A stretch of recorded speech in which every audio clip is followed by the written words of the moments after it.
నమస్కారం, welcome to our channel. ఈ రోజు మనతో పాటు ఉన్నారు ప్రముఖ జ్యోతిష మరియు వాస్తు పండితులు బ్రహ్మశ్రీ డాక్టర్ నాయకంటి మల్లికార్జున శర్మ గారు. నమస్కారం గురువు గారు. గురువు గారు, అక్టోబర్ 9వ తారీఖు నుండి వృషభ రాశిలోకి గురువు వక్రగతి చెందబోతున్నారు కాబట్టి మరి కర్కటక రాశి వారికి ఎటువంటి ఫలితాలు రాబోతున్నాయి అంటారు, మరి వీరికి ఎలా ఉండబోతుంది అంటారు ఈ 190 డేస్? తప్పకుండా అమ్మ. ఓం శ్రీ గురుభ్యో నమః. గురువు వక్రగతి 119 రోజుల పాటు ఉండే గురువు వక్రగతి వల్ల ముఖ్యంగా కర్కాటక రాశి వాళ్ళకి ఏ విధంగా ఉండబోతుంది? అక్టోబర్ 9వ తారీఖున మరి ప్రారంభమైన వక్రగతి, ఇక్కడ వక్రగతి వల్ల కొన్ని రాశులకి మంచి చెడులు రెండు మిశ్రమాలు జరుగుతూ ఉంటాయి. శుభ అశుభ మిశ్రమాలు జరుగుతాయని శాస్త్రవచనం. అక్టోబర్ 9వ తారీఖున గురువు వక్రగతిలో 2 గంటల 40 నిమిషాలకి మృగశిర నక్షత్ర 2వ పాద ప్రవేశంతో ప్రారంభమై ఫిబ్రవరి 9వ తారీఖు 2025 మధ్యాహ్నం 12 గంటల 40 నిమిషాల వరకు వక్రగతి అనేది ఉంటుంది. అంటే 119 రోజుల పాటు గురువు వక్రస్థితిలో పొందుతాడు. ద్వాదశ రాశుల వాళ్ళందరికీ కూడా ఫలితాలు చెప్పేటప్పుడు ఏ ఒక్క గ్రహము కూడా ఆధారం కాదు, అన్ని గ్రహాలను ఆలోచన చేసి చెప్పాలి. కానీ గురువు ధనకారకుడు, సంతానకారకుడు, లాభకారకుడు, భాగ్యకారకుడు కాబట్టి ఎక్కువగా అతను చేసే పనులు కారకత్వాలు ఎక్కువగా ఉంటాయి. కాబట్టి గురువును అతిపెద్ద గ్రహంగా, ప్రధాన గ్రహంగా మనం భావించాం. ముఖ్యంగా వృషభ రాశిలో 40 డిగ్రీలకి వెనక్కి వెళుతూ ఉన్నాడు. ఇక్కడ అంటే వెనక్కి వెళ్ళటం వల్ల ఇది వక్రస్థితి అనేది ఏర్పడింది. అంటే వక్రస్థితి ఏర్పడటం వల్ల మనకి ఎలాంటి ఫలితాలు ఉండబోతున్నాయి? గురువు 2, 5, 7, 9, 11 స్థానాల్లో సుఫలితాన్ని ఇస్తాడని శాస్త్రం. గురువు ఆశ, అంటే గురువు వల్లనే సంతానం కలుగుతుంది, వివాహం కలుగుతుంది, అలానే ధనం కలుగుతుంది. అంటే మనిషి ఆశ అనేది ఉండాలి, నిరాశ నిస్పృహలతో ఉండకూడదు.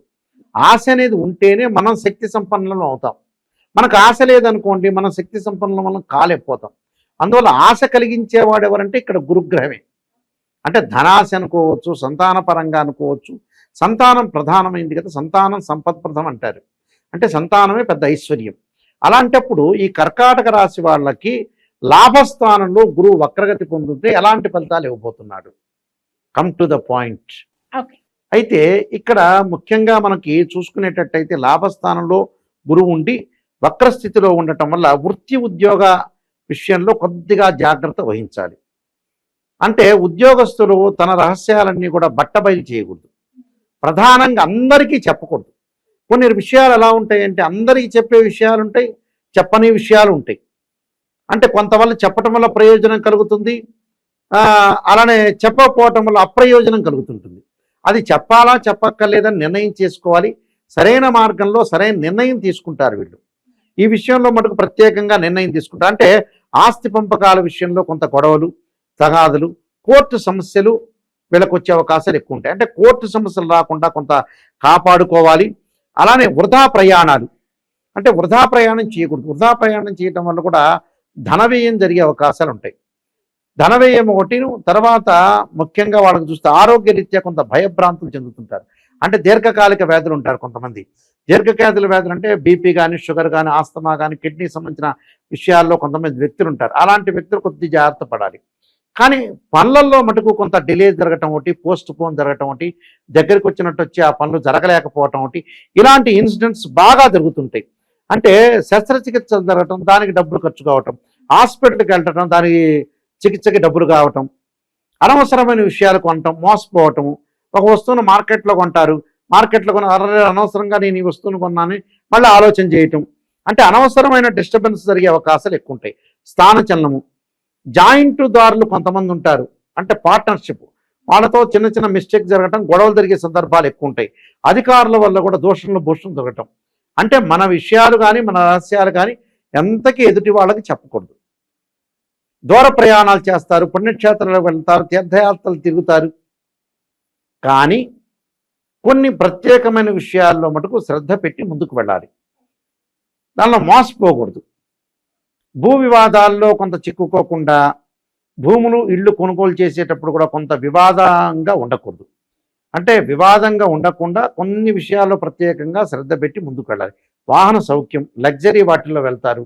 అలానే స్త్రీ సౌఖ్యము, అలానే వివాహ శుభ కార్యక్రమాలు జరిగే అవకాశం ఉండటం, మంచి సంబంధాలు రావటం, ఎలక్ట్రానిక్ గూడ్స్, బంగారు ఆభరణాలు, వస్తువులు కొనటం, నిత్యావసర సరుకులు కొనుగోలు చేయటం, స్థాన మార్పులు, ఇళ్ళు మార్పులు, ఇంటి మార్పులు, ఇలాంటి ఉన్న ఇంటికి కూడా కొన్ని మరమ్మతులు చేసి డబ్బులు ఖర్చు అయ్యే అవకాశాలు ఉంటాయి వీళ్ళకి.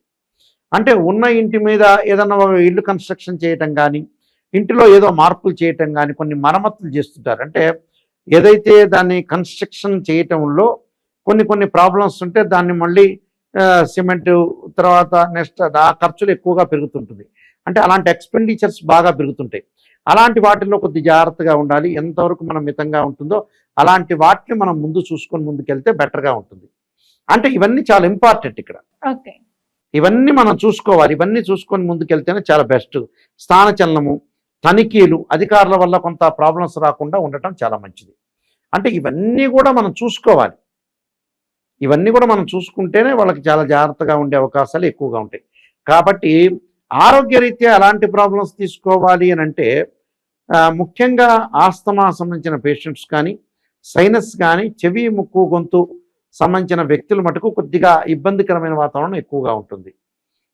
దానితో పాటు ఈ భూ వివాదాల్లో కోర్టు సమస్యలు రాకుండా, కోర్టు పరంగా వివాదాలు, తర్వాత డబ్బులు చేతికి రాకపోవటం, అబద్ధాలు ఆడటం, ఐపీలు పెట్టడం, రుణ బాధలు, ఇలాంటి వాటిల్లో మటుకు కొంత దూరంగా ఉండండి. మధ్యవర్తిత్వం కూడా పనికిరాదు. అంటే మధ్యవర్తిత్వం కూడా వీళ్ళకి పనికిరాదు. అంటే మధ్యవర్తిత్వం ఉండటం వల్ల కూడా ప్రాబ్లమ్స్ వస్తుంటాయి వీళ్ళకి.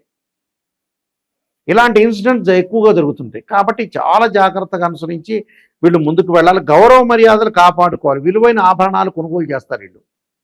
అంటే ఎంతకీ మనం కొంత కేర్గా ఉండాలి. నెగిటివ్ అనే కాదు, పాజిటివ్ అనే కాదు. ఈ 119 రోజుల పాటు గురువు వక్రగతిలో పొందటం వల్ల డబ్బులు ఆదా చేసుకోవాలి. విదేశాలకు వెళ్ళే అవకాశాలు కూడా వీళ్ళకి పుష్కలంగా ఉంటాయి. అక్కడికి వెళ్ళటం, ప్రయాణం చేయటం, అంటే విద్యార్థులు కూడా కొన్ని 1-2 చదువు పట్ల ఆసక్తి చూపించలేకపోతుంటారు. 1-2 సార్లు విదేశాలకు వెళ్ళాలనుకుంటారు కానీ ఈ 119 రోజుల్లో సక్సెస్ కాలేకపోతారు.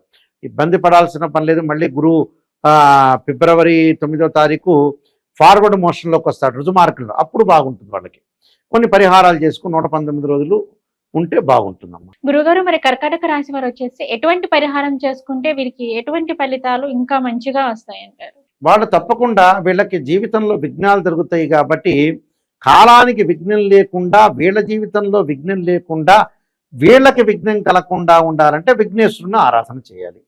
గణపతి యొక్క ఆరాధన చేసి గణికతోటి గణపతి యొక్క ఆరాధన చేయటంతో పాటు అది బుధవారం రోజున చేయాలి. బుధవారం చేసి గురువారం రోజున ఏం చేయాలి అని అంటే మనకి గురువుకు ప్రీతికరమైన రావి సమిధలు ఉంటాయి. రావి సమిధలతోటి గురుకు హోమం చేయాలి. ఓం గురవే నమః అంటే ఓం గురువాయ స్వాహ, ఓం గురువే స్వాహ, ఓం గురువు ఇదన్నమ అనే మంత్రాన్ని చదువుకోవాలి. అంటే బృహస్పతి యొక్క ఆరాధన చేయాలి. అంటే వేద మంత్రాల్లో చెప్పేటప్పుడు బృహస్పతిని అనుసరించాలి. అంటే ఓం బృహస్పతాయ స్వాహ అనాలి వేదంలో. ఓం బృహస్పతి గ్రహ ఇదన్నోమ, బృహస్పతి గ్రహ ఇదన్నోమ అని త్యాగం చెప్పాలి. అలాగా రావి సమిధలతో హోమం చేయాలి. ఆజ్యం వేస్తూ, నెయ్యి వేస్తూ గురువుని ఆరాధన చేయాలి. గురువుని ఆరాధన చేస్తే చాలా మంచిదమ్మా. ఓకే గురుగారు, కర్కాటక రాశి వారికి వచ్చేసి వృషభ రాశిలోకి గురువు వక్రగతి చెందడం వల్ల ఎటువంటి ఫలితాలు రాబోతున్నాయి, మరి వీరికి ఎలా ఉంటుంది అనే వాటి గురించి అయితే చెప్పారు. నమస్కారం గురుగారు. నమస్కారం అండి.